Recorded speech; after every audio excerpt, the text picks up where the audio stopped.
अल्हम्दुलिल्लाहि रब्बिल आलमीन वल आक़िबतु लिल मुत्तक़ीन वस्सलातु वस्सलामु अला अशरफिल अंबियाइ वल मुरसलीन व अला आलिहि व अस्हाबिहि अजमईन अम्मा बाद फ़क़द क़ाल अल्लाहु तबारक व तआला फ़िल क़ुरआनिल मजीद वल फ़ुरक़ानिल हमीद अऊज़ु बिल्लाहि मिनश शैतानिर रजीम बिस्मिल्लाहिर रहमानिर रहीम व रहमती वसिअत कुल्ल शै फ़सअक्तुबुहा लिल्लज़ीना यत्तक़ूना व यु'तूनज़ ज़काता वल्लज़ीना हुम बिआयातिना युमिनून सदक़ल्लाहुल अलियुल अज़ीम। क़ाल तआला फ़ी मक़ामिन आख़र फ़ी शानि हबीबिहिल करीम इन्नल्लाहा व मलाइकतहु युसल्लूना अलन नबी या अय्युहल्लज़ीना आमनू सल्लु अलैहि व सल्लिमू तस्लीमा अल्लाहुम्मा सल्लि अला सय्यिदिना। हाज़िरीन किराम व मुअज़्ज़ज़ सामिईन, अभी मैंने जो कुरानी आयत की तिलावत का शरफ़ हासिल किया हूँ, इसमें अल्लाह तबारक व तआला ज़कात की अहमियत के ताल्लुक़ से इरशाद फरमा रहा है कि व रहमती वसिअत कुल्ल शै, मेरी रहमत हर चीज़ पर वसी और छाई हुई है। फ़सअक्तुबुहा, कि मैं यकीनन उस अपनी रहमत को फ़र्ज़ कर देता हूँ, वाजिब कर देता हूँ उन लोगों पर जो तक़वा इख्तियार करते हैं और अल्लाह की राह में ज़कात देते हैं। तो अल्लाह ताला ने यहाँ पर ज़कात देने वालों के लिए अपनी रहमत वाजिब होने का ज़िक्र फरमा रहा है। यकीनन ज़कात ये इस्लाम का ये तीसरा अहम रुकन है और इसकी बड़ी कुरान में भी अहादीस में भी बड़ी ताकीद आई है। यहाँ तक कि कुरान करीम में अल्लाह तबारक व तआला ने नमाज के साथ इसका 30 से ज़्यादा मरतबा अल्लाह तबारक व तआला ने ज़िक्र फरमाया है कि अक़ीमुस्सलाह व आतुज़्ज़का इक़ामुस्सलाती व इताउज़्ज़काती। इस तरह का अल्लाह ताला ने नमाज के साथ ज़कात का 30 से ज़्यादा मरतबा अल्लाह ताला ने ज़िक्र फरमाया। फिर अहादीस इसके अलावा कुरान में और खालिस ज़कात का ज़िक्र अलग से आया है। फिर अहादीस शरीफ़ा में भी हमको मुख्तलिफ़ अहादीस में इसकी अहमियत की तरफ हमको इशारा मिलता है। जो अभी मैंने आयत करीमा की तिलावत का शर्फ हासिल किया, उसमें अल्लाह ताला क्या फरमा रहा है कि मैं अपनी रहमत को वाजिब कर देता हूँ उन लोगों पर जो लोग तक़वा इख्तियार करते हैं और ज़कात देते हैं। यत्तक़ून व यूतून ज़काता, ज़कात अदा करते हैं। तो यकीनन ये ज़कात ये अहम इस्लाम का रुकन है और ये मालदारों से ज़कात ली जाएगी और ग़ुरबा और मसाकीन को ये दी जाएगी ज़कात। और इसके ताल्लुक़ से अल्लाह ताला ने दूसरे मकाम पर कुरान में फ़रमाया वल मुक़ीमीन अस्सलाता वल मुतून ज़काता वल मुमिनून बिल्लाहि वल यौमिल आखिर उलाइका सनूतिहिम अजरन अज़ीमा, के नमाज़ क़ायम करने वाले, ज़कात देने वाले ईमान वालों को हमने अजर अज़ीम देने की हमने ये उनको खुशखबरी सुना रहे हैं और हम वादा कर रहे हैं कि हम इनको अजर अज़ीम से सरफराज करेंगे। कौन? जो नमाज़ अदा करते हैं और ज़कात देते हैं। तो यकीनन ये ज़कात देने के अहमियत के ताल्लुक़ से और की फ़जीलत के ताल्लुक़ से भी आया है और ज़कात न देने वालों के लिए वईदे भी कुरान करीम में अल्लाह ताला ने ज़िक्र फरमाया है। सयुतव्वक़ून मा बख़िलू बिही यौमल क़ियामा, यानी करीब उनका वो माल जो दुनिया में वो ज़कात अदा नहीं करके बखालत और कंजूसी करके रोक के रखते थे, अल्लाह ताला फरमा रहा है कि उनके वो माल को सोने चांदी का जो माल है पैसों की शक्ल में हो, वो माल को उनका गर्दन में तौक़ बना कर डाला जाएगा। और हदीस शरीफ में आता है कि इसकी तफसीर में कि अल्लाह के नबी अलैहिस्सलाम ने फरमाया कि ज़कात न देने वाले के गर्दन में ये एक बड़ा अज़धा सांप उसके गर्दन में उसको लपेट लेगा और उसके जबड़े पकड़कर उसको डसता रहेगा।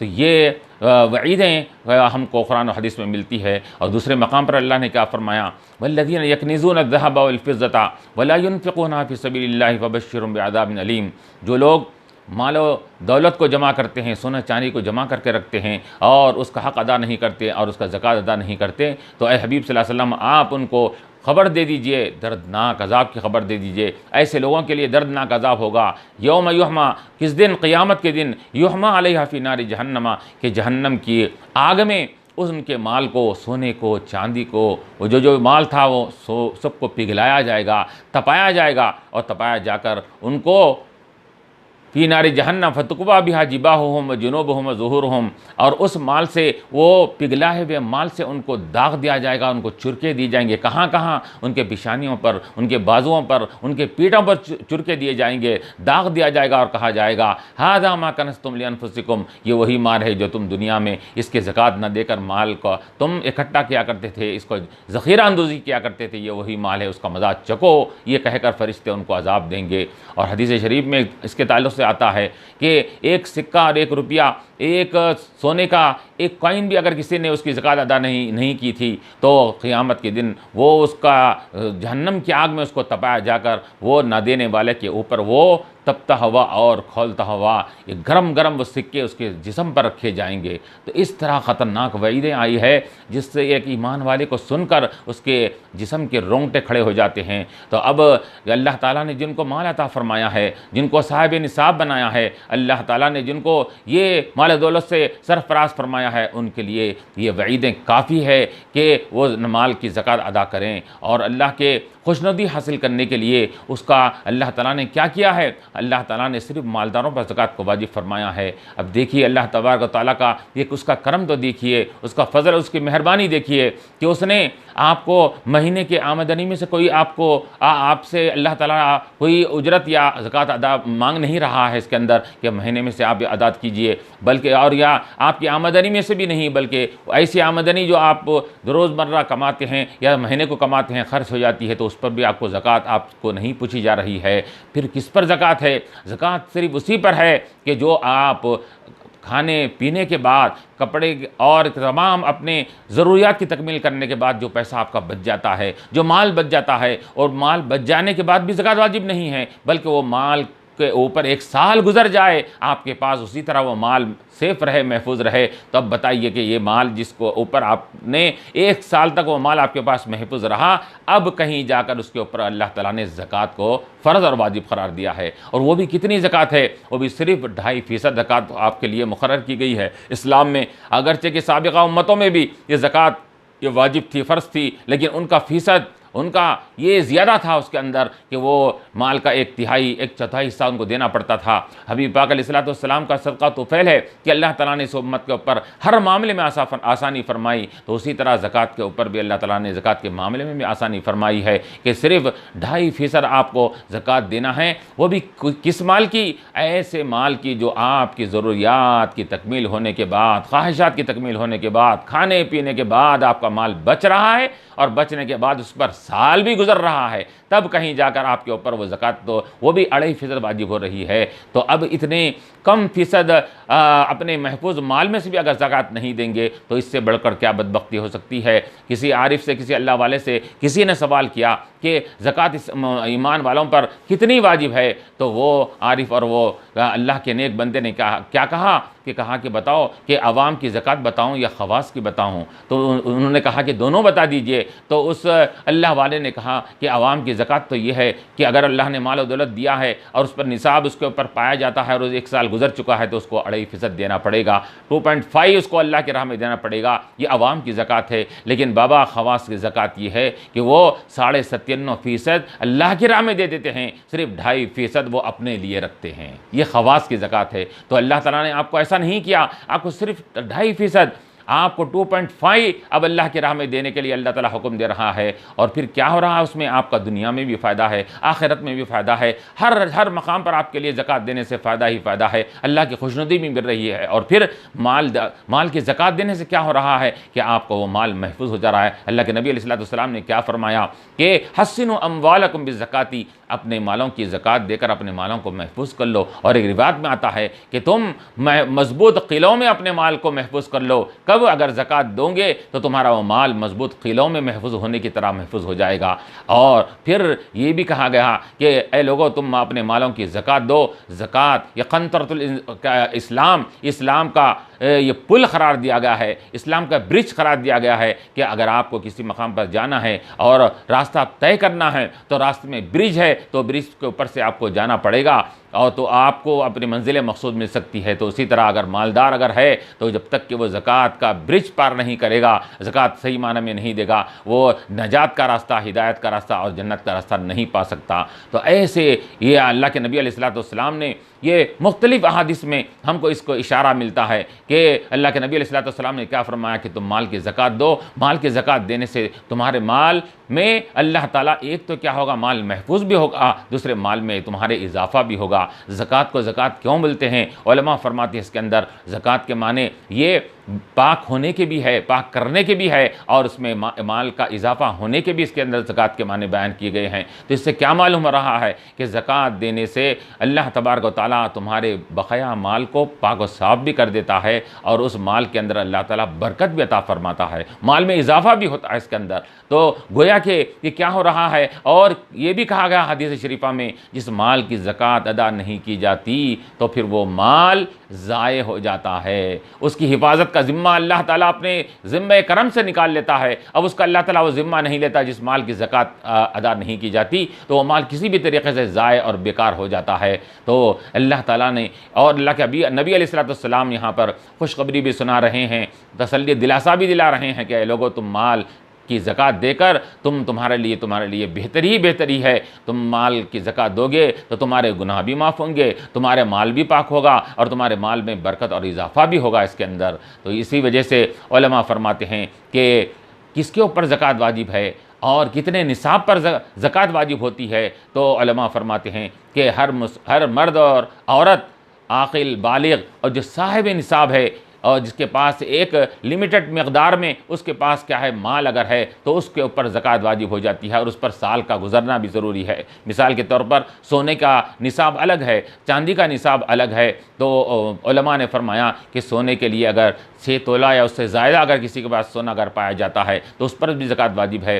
चांदी के लिए 42.5 तोले चांदी या उससे ज़्यादा अगर किसी के पास चांदी अगर है तो उसके ऊपर भी ज़कात वाजिब हो जाती है। और इसी तरह अगर किसी के पास पैसे की शक्ल में अगर है तो पैसे की शक्ल में अगर उस किसी के पास 20-25 हज़ार के करीब में अगर किसी के पास अगर ये माल अगर उसके पास जमा है और उस 25,000 के ऊपर 1 साल गुजर चुका है, तब उसके ऊपर ज़कात वाजिब हो जाएगी। और इसी तरह कि माल तिजारत है, तिजारत का जो माल होता है उस माल तिजारत पर भी ज़कात वाजिब होती है।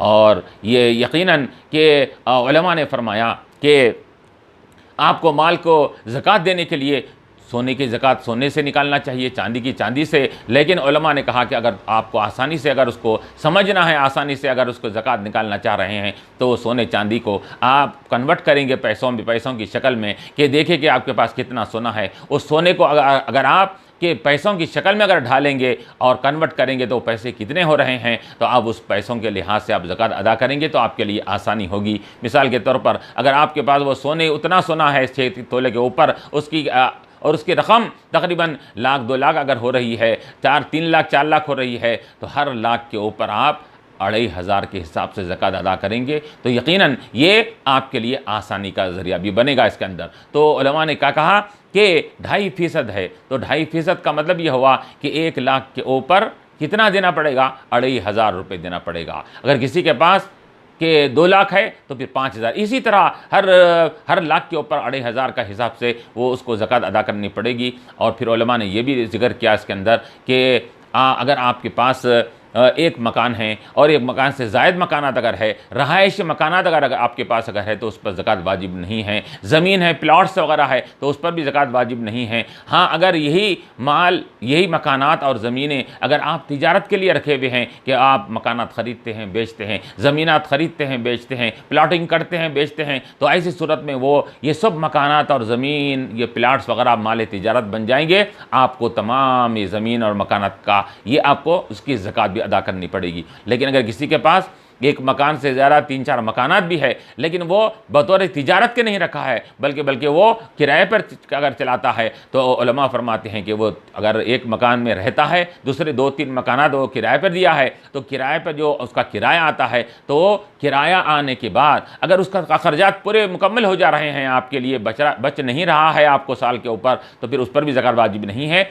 किराया आने के बाद और वो निसाब को पहुंचने के बाद उस पर साल अगर गुजर जाए तब कहीं जाकर आपके ऊपर ज़कात वाजिब होती है। तो इसी तरह उलमा ने ये भी कहा कि आप इस्तेमाल के आपकी गाड़ियां हैं, कारें हैं, मोटरसाइकिल है और मोबाइल फ़ोन वगैरह है, ये कितने भी भारी क्यों न हो इसके ऊपर भी ज़कात वाजिब नहीं होती, क्योंकि ये आपके इस्तेमाल की चीज़ें हैं इसके अंदर। आप यहाँ तक कि अगर किसी के पास 2 मोटरसाइकिल है तो भी उस पर ज़कात वाजिब नहीं होंगी। 2 कार है उसके अंदर, अगरचे कि वो लाखों की रकम होती होगी, लेकिन जो कि वो कार वगैरह चलाता है, कभी एक कार चलाता है और वो लाखों की रकम है, तो भी उस पर ज़कात वाजिब नहीं होगी।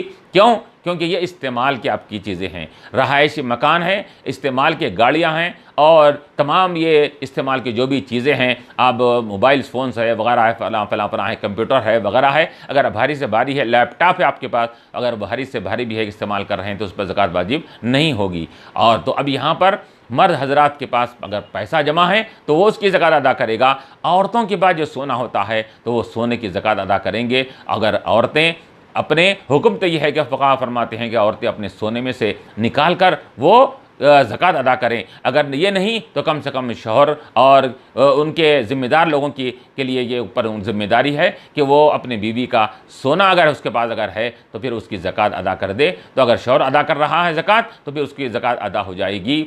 याद रखिए कि सोना, चांदी, जेवर वगैरह जो भी ये औरतें इस्तेमाल करती हैं, बाज़ लोग ये कहते हैं कि इस्तेमाल की चीज़ों के ऊपर ज़कात वाजिब नहीं होती, ये ऐसा नहीं है।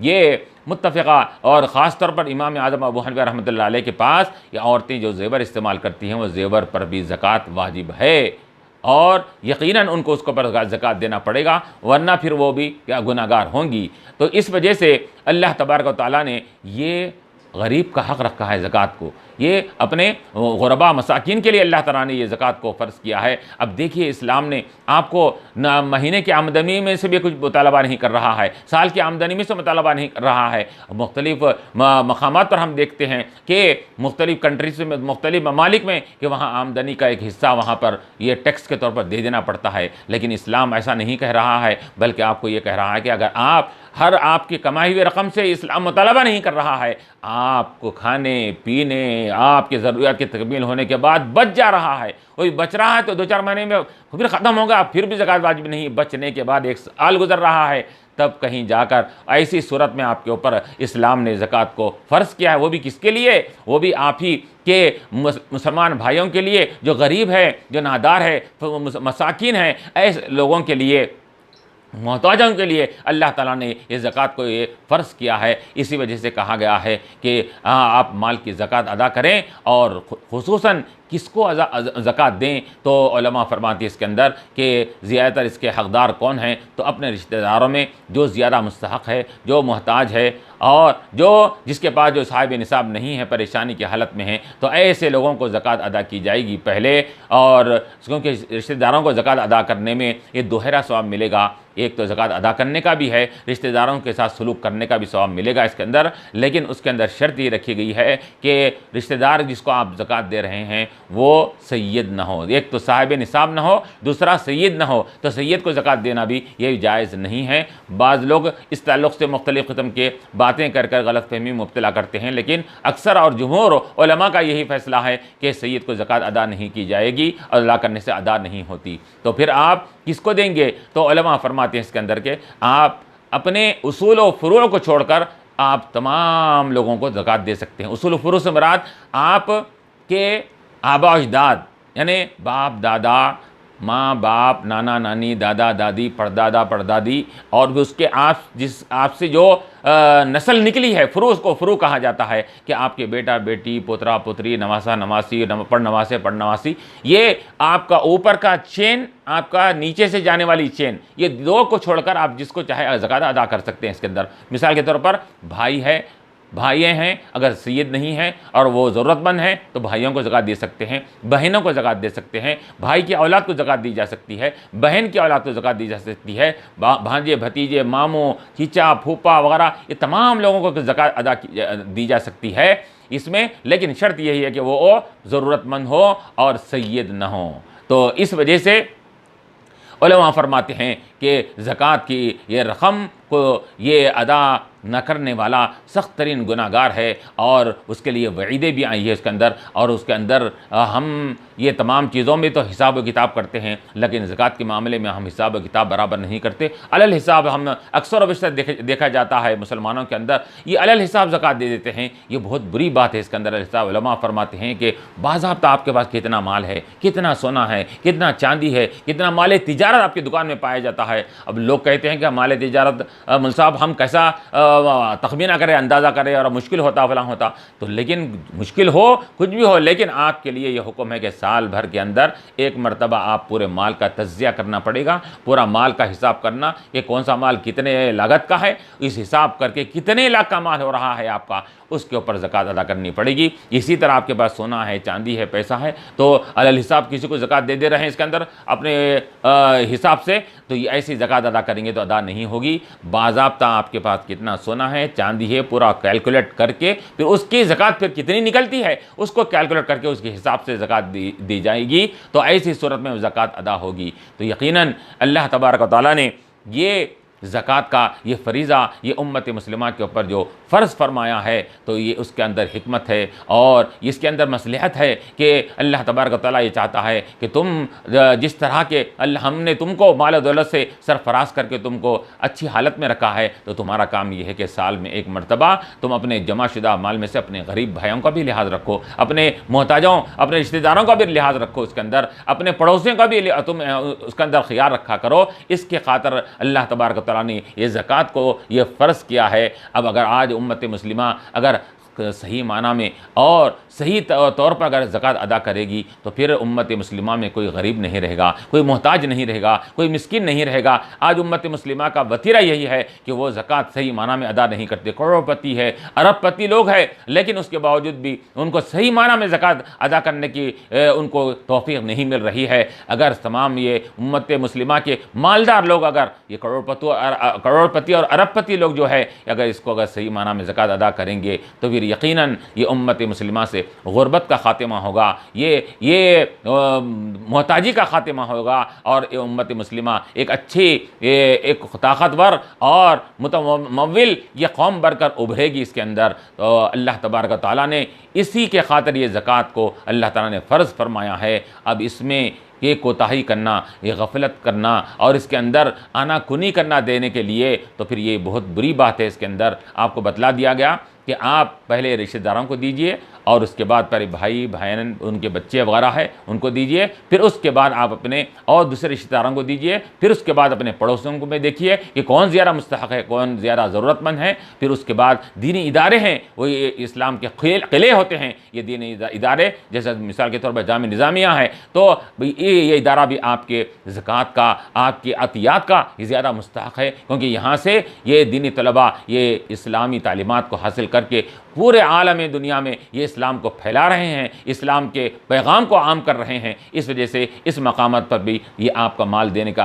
आपके लिए ये हक़ है कि वहाँ पर भी अदा करें माल। यकीनन अल्लाह ताला से हम आखिर में दुआ करते हैं कि अल्लाह तबारक व तआला मुसलमानों को सही माना में मालदारों को ज़कात देने की तौफ़ीक़ अता फ़रमाए और हमारी ज़कात को अल्लाह तबारक व तआला क़बूल व मंजूर फ़रमाए।